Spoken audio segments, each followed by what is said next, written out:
Soare, lună, Venus, ascendent, nodul nord în Săgetător, jumătatea lunii august aproximativ, poate chiar și septembrie. Dragii mei, simt că lăsați ceva în urmă, ceva ce nu v-a adus prea multă bucurie, în care n-ați avut prea mult spor sau nu cel pe care l-ați așteptat. Lucrurile au mers foarte încet. Și asta am simțit și înainte să amestec aceste de cărți și a venit această confirmare. Da, lăsați în urmă ceva și asta e minunat. Ce interesant este că, mai încolo, chiar dați cu ei de pământ. Nu știu cu cine, dar ușurel. Vă sfătuiesc totuși să fiți gentili, să nu vă ambalați prea rău. Că săgetătorii mai au tendința să exagereze, că n-ai Jupiter acolo. Dar, deși eu îi știu pe majoritatea destul de calmi, dar cine știe. Când lăsați în urmă, s-ar putea să se lase și cu ceva vijelii.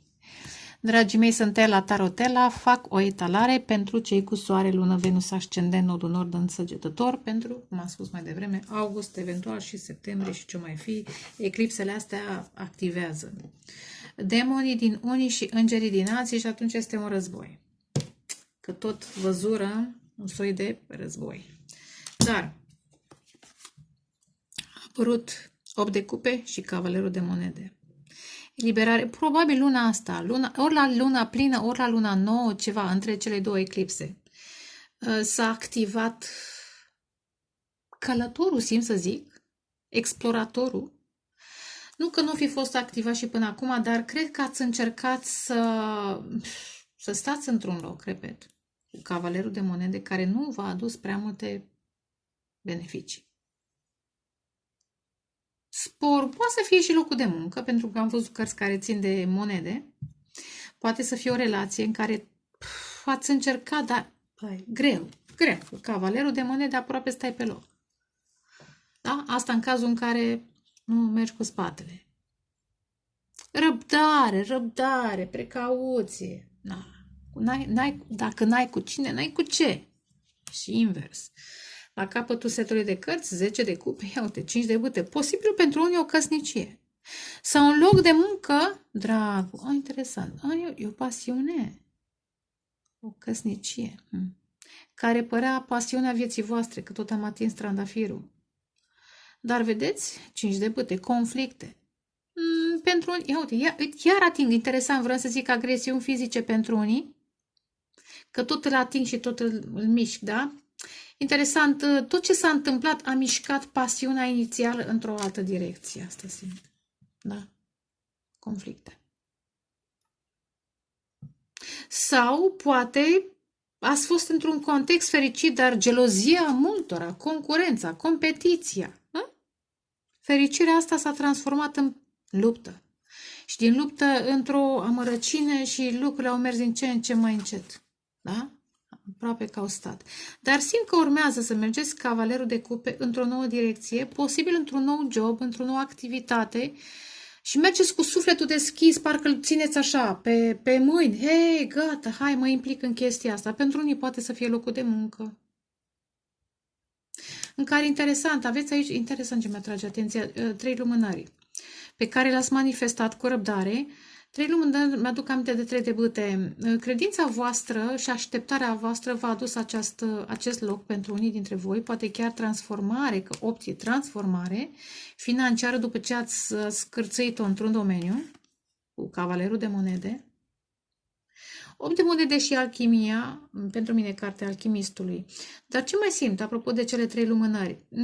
Aveți interesant acum o protecție, experiența anterioară vă învață să vă protejați de cei care vă mănâncă sporul, șoricei, cei care ronță, comentează și vă ating sporul. Pentru unii dintre voi mergeți către un personaj care muncește și vă atrage felul în care muncește. Sau poate voi sunteți aici, muncitori, pregătiți să vă transformați viața financiar, lăsând acel 8 de cupe, vedeți? Transformându-vă emoțional, da? Și lăsând acea situație aproape stagnantă, da? Vă implicați în munca voastră cu surguincioși și cu credință, simt. repet, nu vă mai interesează șoricei și alte chestii, și altcineva vine spre voi să zică, ia uite ce frumos lucrezi, la, ori unul, ori altul.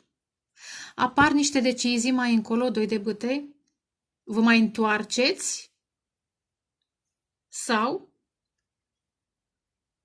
interesant ce simt, asul de spade, sau începeți ceva, o nouă relație în care, interesant, interesant, aveți două variante. Ori varianta în care lăsați în spate emoțiile și dragostea și vă concentrați pe transformare materială, că tot n-a mers mai devreme sau până acum, ori aveți ales o nouă relație în care se comunică, ce frumos, asul de spade, și emoțional, și logic, și din suflet, și din minte, da? În care oamenii știu să clarifice lucrurile care nu se înțeleg, să-și exprime emoțiile în cazul în care n-au fost înțelese, da? Și să manifeste, ia uite, 10 de monede și regele de monede, spor, măi nene, spor, judecata, renaștere, din conflictele în care a stat, și iar ating, dragul meu, trandafir, n-am mai, deci e un trandafir, un fier de trandafir care e mai bătrân ca mine și am și eu niște ani. E cam de pe vremea bunicului meu, cred că are 60-70 de ani firul ăsta. Și m-a bucurat că am florit și nu vreau să-l ating prea des, miroase, e regal, miroase, wow. Da. Am zis renaștere, interesant, din conflictele acelea. Interesant, pentru unii plecați cu turnul și 5 de spade înainte să se dărâme o situație. Ca și când, da, vă ascultați intuiția. Și că am vorbit de lună, da? Luna aceea, astăzi e luna Săgetător, apropo. By the way, azi e luna Săgetător. E mai la început. M-am uitat eu că am vrut eu să verific harta zilei. Că am luat și eu niște decizii mai tot așa. Se fini la comedii. Spre viitor, After Tarot arată un 7 de bâte, da? Interesant. Vă protejați sufletul și finanțele. Și dacă pentru acele finanțe și acea relație stabilă a trebuit să treceți prin, eu știu ce, coșmaruri, interesant. Cred că preferați să fiți cu sufletul mai ușor și să fiți într-un alt context. Schimbați direcția, clar. Schimbați. Dar mai vedem ce mai apare. Ia uite casa. 4. Acasă. Sau într-o instituție, într-un loc care implica stabilitate. Da? Asta se avea pretenția. Da? Posibil ați avut de-a face cu o persoană vanitoasă și credeți că este serioasă, dar de fapt e neserioasă, și va trebui să alegeți între două femei, unii oameni. Unii oameni, da? Hai să vedem, Săgetători. O dată. Sau poate voi sunteți de ales, de 2 ori. Cineva trebuie să aleagă între voi și altă persoană, de 3 ori. Situațiune, karma, cleaning out, the closet. Da, faceți curățenie, că n-aveți de ce să mai munciți pentru ei. Hai, pardon. Aveți alte de făcut. Stres, mă. 27 vești. E interesant, vești despre o persoană stresantă. Aici cineva e calm, citind despre o persoană sau aflând, poate citește pe internet. Hai, mă, dăm o carte. Aha, ce frumos. O persoană calmă. Vedeți, 3 și cu 1 îmi place. E una din cărțile mele preferate. Un soi de împărăteasa, dar în energia sa. Nu aș spune masculină, nu e în echilibru, temperanța. 3 și cu 1.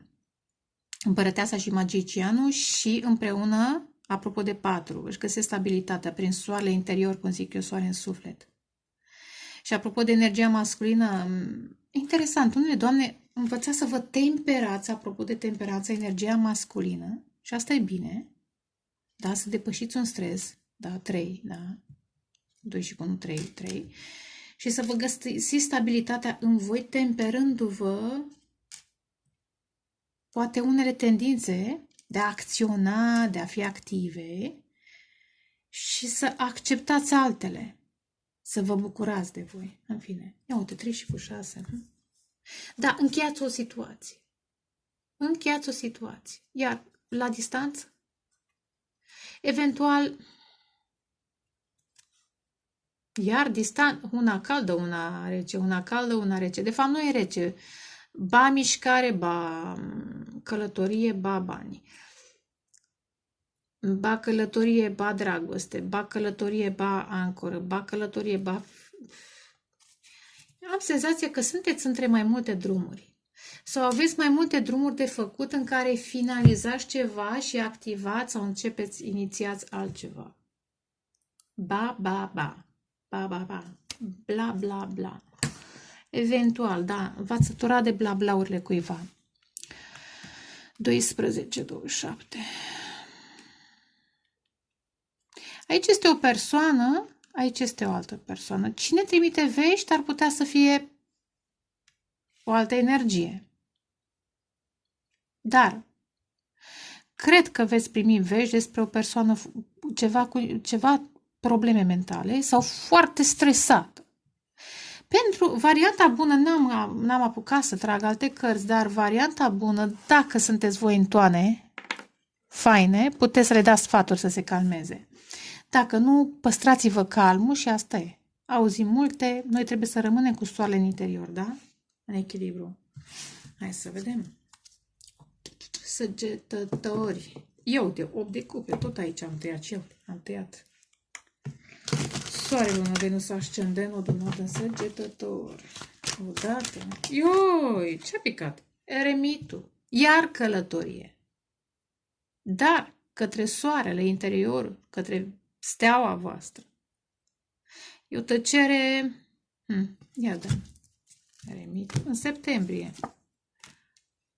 Eliberare. Simt că eliberare. Interesant. Cineva intră la închisoare, poate că e metaforic, poate că e fizic și aflați despre... Posibil femeie, nu știu de ce, simt.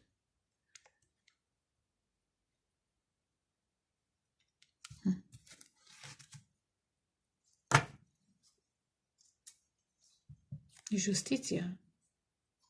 E o persoană cu care ați avut, dar cred că ați încheiat karma. Ați încheiat karma. Da, mergeți acum către regina de cupe, către dragoste. Iau regele și regina de cupe către un cuplu sau parteneriate frumoase, da? Ați învins acest război al, care ar fi cuvântul, că am văzut unul, al extremelor, al intensităților, fără motiv. Poate era o chestiune de tinerețe și acum apare maturitatea. 8 septembrie, ceva legat de 8 septembrie sau de 9 august.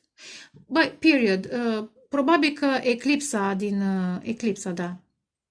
din august, între cele două eclipse de august și final de august. Da. Am senzația că cineva refuză dragostea pentru că vrea să se vindece de o relație karmică. Dar după ce se vindecă, o primește. E ca și când, da, mulțumesc frumos, dar acum lasă-mă să-mi pun mintea în ordine. Am trecut prin ce am trecut. Da? Și pe urmă o să fac pasul. Asta e interesant. Eremitul, da? Vreau să înțeleg. Poate niște obsesii sau ce nu am văzut până acum, sau ce m-a ținut legat și n-am acționat. Dar pentru unii trebuie să zică cineva intră la închisoare sau a intrat sau e pe cale. Repet, e metaforică sau chiar fizică. Ia, o dată, de 2 ori, de 3 ori. Mai sunt și de ăștia. 8 cupe, iar eliberare, spânzuratul. Da? 12. Interpretați cum vreți. Ia uitați, regina de bute, care e atât de încrezătoare, de pasională, de creativă, între 7 de monede și spânzuratul. Lăsați un loc care nu vă reprezintă, sunteți prea vibranți pentru acel loc.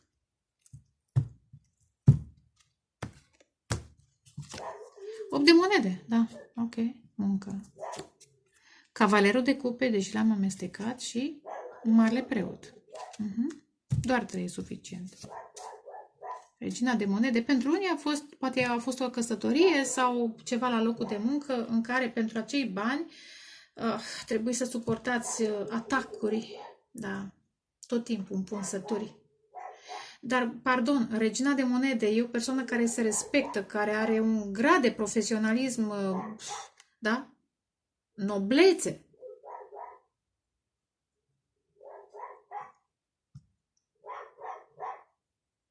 Dar am senzația, uite ce interesant, și băi, de când folosesc cărțile astea, simt că moneda asta e invers. Cu alte cuvinte, este pe colț, nu are stabilitate din cauza acestor împunsături, agresiuni sau persoane cu tendințe compulsive, să zicem, da?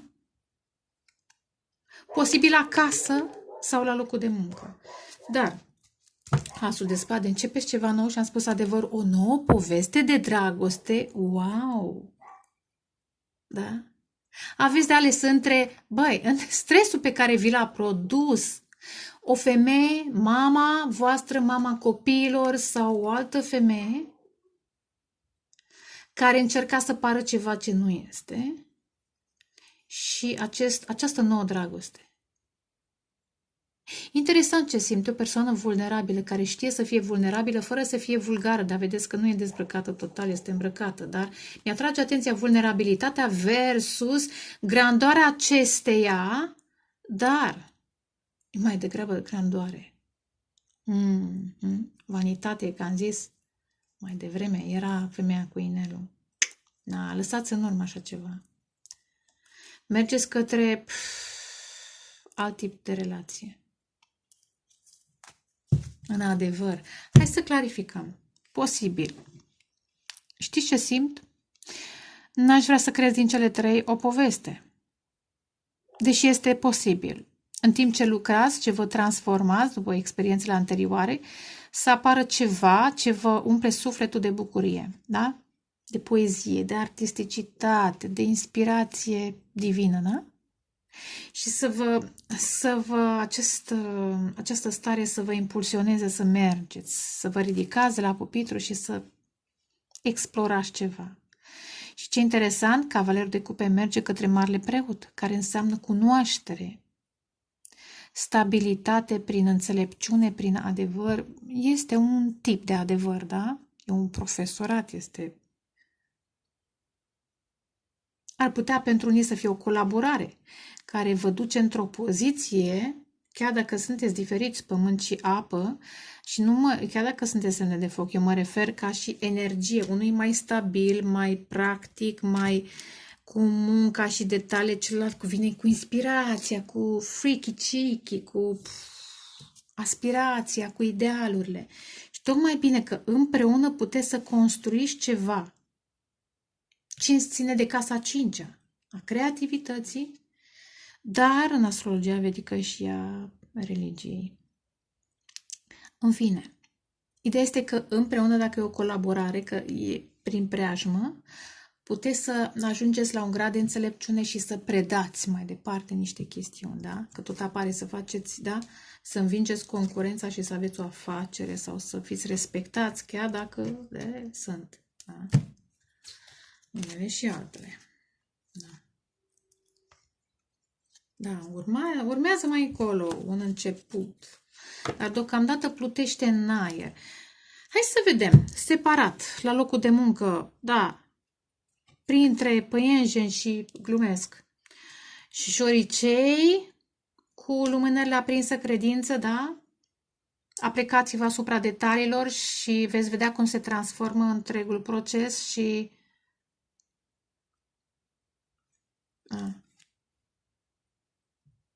Interesant, cred că aceste flăcări înseamnă și niște viziuni.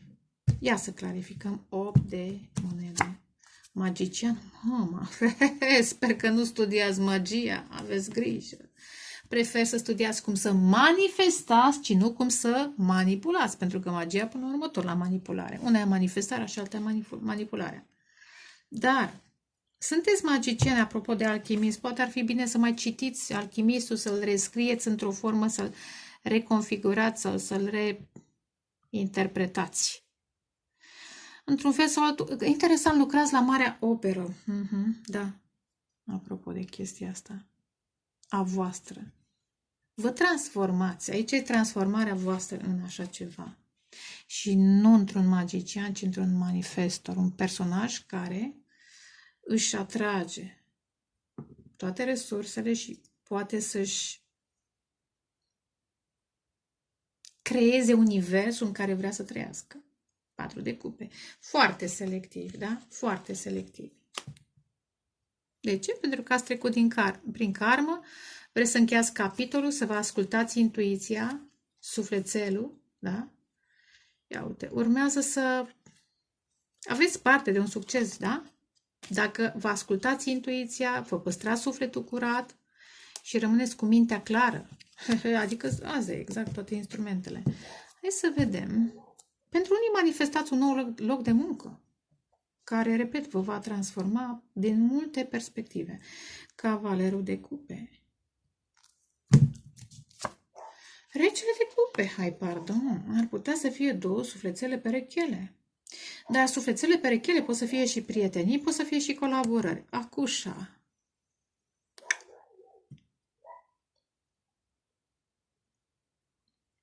Apare cum să-i zic? Un val, apropo că e emoțional. E un val care vă scoate eventual, măcar din când în când, din această determinare de a vă transforma viața și de a atinge, eu știu, un superlativ din punct de vedere profesional, magicianul, malepreu, da? Un val care nu vă destabilizează, vă ajută să vă echilibrați, să vă așezați emoțional. Și eventual acele emoții echilibrate vor ajuta să manifestați mai bine ceea ce intenționați. Cu alte cuvinte, ar putea să fie chiar necesar în acest proces. Valetul de spade, asul de bâte. Cineva vă urmărește cu multă pasiune și își dorește să...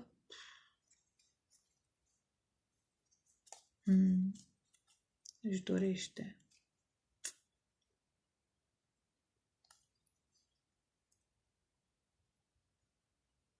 Să fiți împreună. Am senzația că și acest personaj a trecut prin foarte multe. Da, interesant împreună, interesant temperanța și eremitul. Ori vă vindeca... Are legătură toată această poveste cu eremitul și cu 8 de spade, persoana care intră în închisoare spirituală, mentală sau chiar fizică. Da? E tăcere între acest personaj. Ați depus foarte multe eforturi în acel contract, căsătorie, loc de muncă, ce-o fi, care au fost multe confuzii pentru unii. Poate acel personaj a băut sau a mers pe lângă, da? Pe lângă garduri, pe lângă, așa, v-a produs multă suferință. Lacrimi. Au plâns și ei, ați plâns și voi. Decepții mari. 10 de spade, 10 și 10, 20. Sunteți pregătiți să renașteți, da? Dar pentru asta mai aveți ceva de înțeles, eremitul, și probabil că această muncă vă ajută să alchimizați și să vă vindecați, că temperanța înseamnă și vindecare și alchimie, da?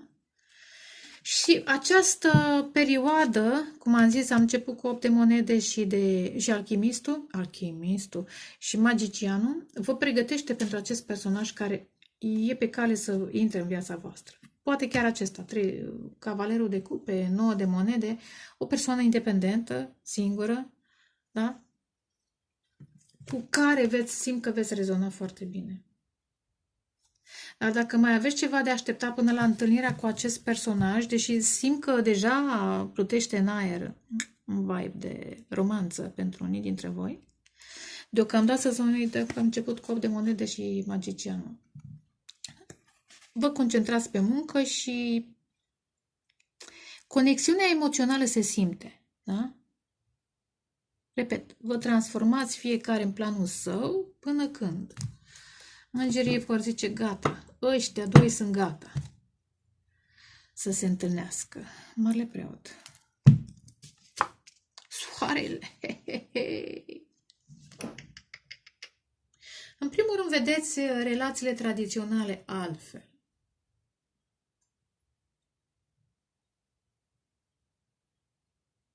Înțelegeți cine guvernează de fapt acest sistem? Pentru unii dintre voi văd profesori în astrologie sau ghid, da? Ghid în astrologie. Sau în gnoză sau chiar și, eu știu, într-o religie care vă face vouă bine, vă echilibrează, vă așează emoțional. Rege de monede, judecată. Și în acest context puteți să renașteți, da? Să renașteți, ia uite, 6 de cupe, 2 de cupe moartă, mai, ca să nu zic motherfucker, da? De ce apare o conexiune de dincolo de moarte cu cineva la răscruce de vânturi? Îngerii vă ghidează pe un drum, aveți de trecut, făcut niște alegeri și să mergeți înspre acest personaj. Sau aceste, poate sunt 2 tipuri, da? 6 de cupe, 2 de cupe, 2 tipuri, prietenii, conexiuni foarte profunde. Pluto implicat toată ziua, toată noaptea și de dincolo și de dincoa, adică din viața asta și din viața de dincolo, da?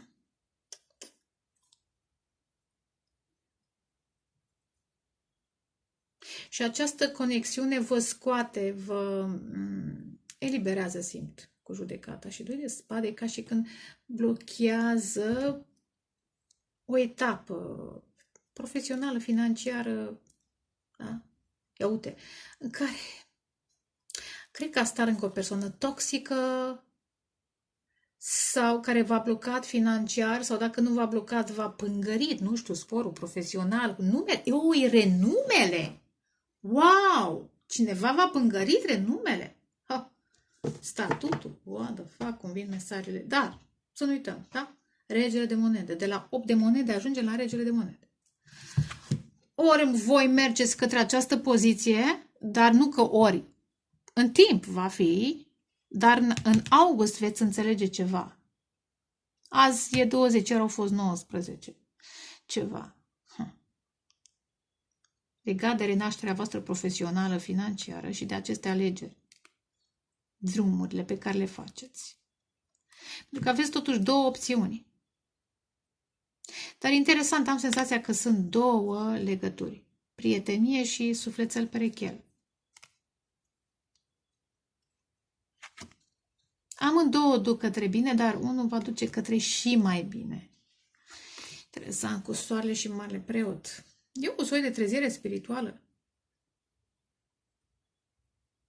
Interesant ce simt. Și veți simți și voi. Ceva legat de Feng Shui. Feng Shui-ul spațiului în care învățați, în care munciți. Ciudat mesaj. Da, emoțiile sunt necesare și sunt la mijloc. Cum circulă energia mea, atrag atenția, cercurile în care vă învârtiți. Interesant. Cine e soarele? Cine e Marte? În ce sens? Când trebuie să străluciți? În ce cer? Interesant mesaj. În ce cercuri voi sunteți soarele? În alte cercuri voi sunteți Marte. În alte cercuri voi sunteți Venus. Interesantă chestia. Wow, this is wisdom. Pentru că în unele deja ați învățat și puteți să predați, în altele mai aveți de învățat. În altele trebuie să acționați, în altele trebuie doar să simțiți, să absorbiți și să oferiți emoții. Interesant mesaj. It's too deep. Ideea este că înțelegeți ceva legat de relațiile, printre altele, așa ca și final, muncind și transformându-vă, echilibrându-vă emoțional în preajma sau conectați emoțional la o anumită persoană. E Jupiter aici. Înțelegeți ceva legat de Interesant, un portal. Acest portal vă ajută să treceți dintr-un spațiu strict într-un spațiu mult mai larg.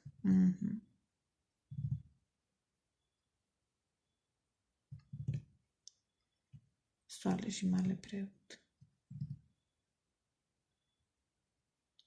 Pentru unii poate mergeți către un profesor care vă e foarte drag sau un personaj care vă inspiră. Poate nu e profesor, dar este ca și când ar fi. Un personaj care inspiră și pe alții. Chiar dacă voi sunteți puternici, voi mergeți către ei sau poate să fie și invers. Dar eu simt că sunt doi oameni puternici. Posibil unul e aici și altul e aici.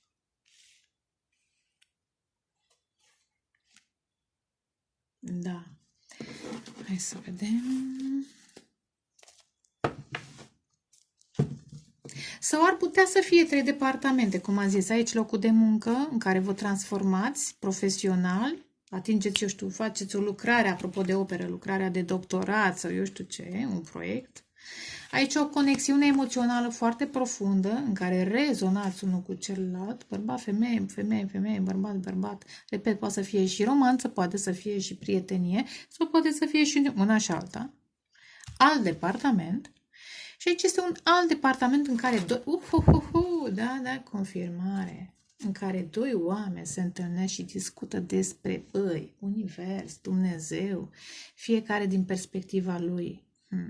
Vitrali, poate e ceva legat de vitralii. Poate să fie și artă. Da? Deci pot să fie și 3 departamente. Eu le-am încercat să le unesc, dar nu e obligatoriu. O dată, de 2 ori. Și persoana aceea stresată iese de 3 ori. Ia uite, 7 de monede. Vă eliberați de 7 și mergeți către 8. Da? De locul în care, ia uite, magicianul, da? Manifestați altceva, altfel de spor și nu doar spor. Nu, transformare profesională odată, o lucrare specială de 2 ori. A venit ceva. 7 de bâtă, 3 de cupe.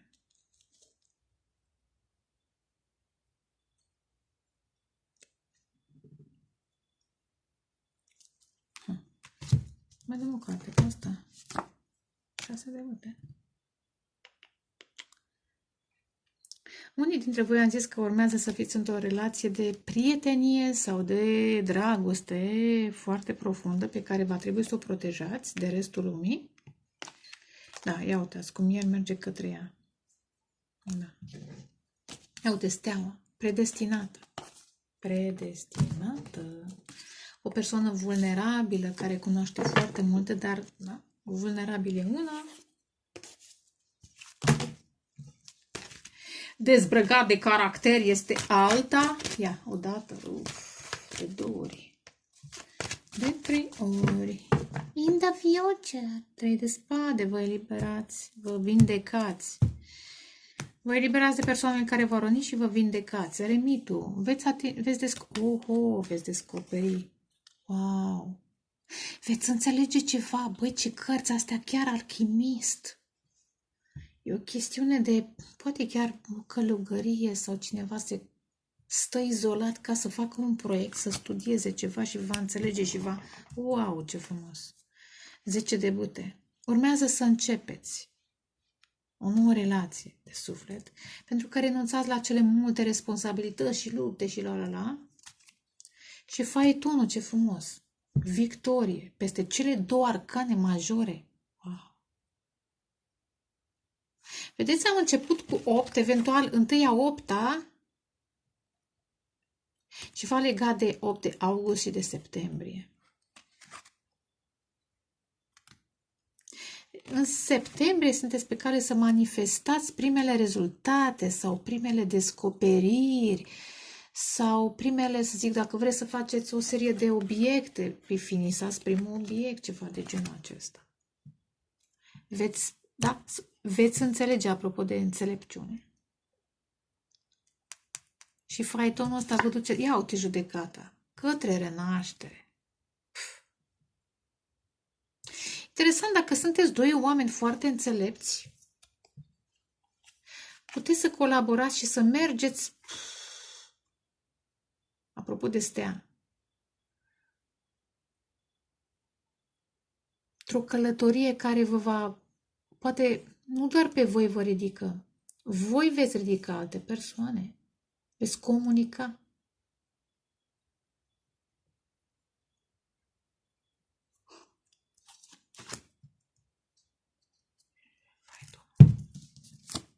Zece de monede, veți avea spor financiar și veți renaște.